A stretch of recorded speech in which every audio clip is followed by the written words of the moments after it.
I've been reading up on some of your articles that you wrote about the recent Gaza war and Obama's position on the Israel-Palestine issue so far and that kind of thing. I think if I could try to get you to address my main question, it would be, why does the policy of Israel seem to be perpetual, dare I say, low-level warfare and occupation against the people of Palestine? If they don't mean to let them have a two-state solution and sovereignty over Gaza and the West Bank, why don't they just do, a push and move them all from Gaza into Egypt, from the West Bank into Jordan, and be done with it? Why is the policy to leave things like this indefinitely, apparently? Well, it's not indefinitely. They are, there's been a policy of settlement that's over a century now.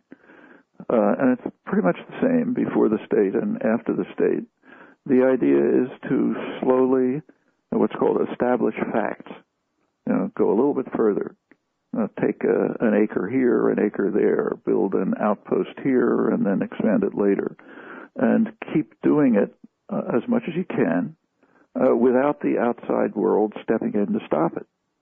Now, if you do something like what you described, there'd be, the United States and Europe could no longer pretend not to notice.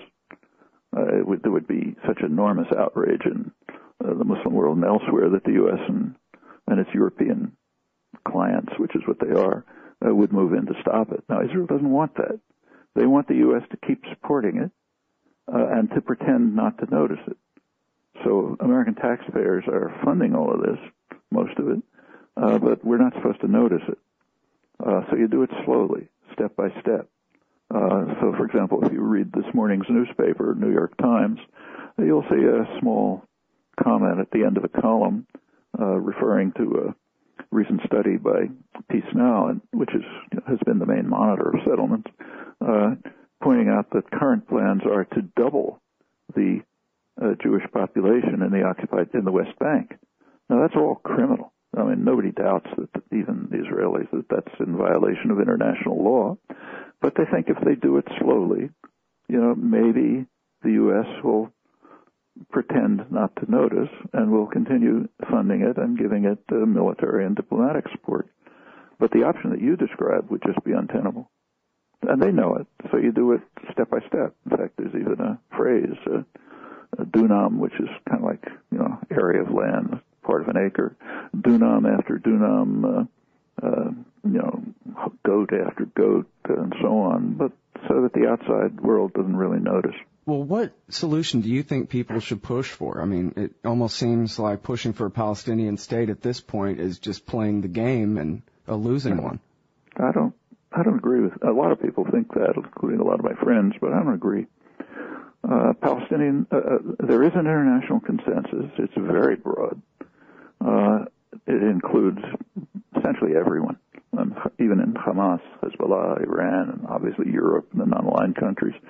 And it's for a settlement on a two-state settlement on the internationally recognized border with maybe minor and mutual modifications.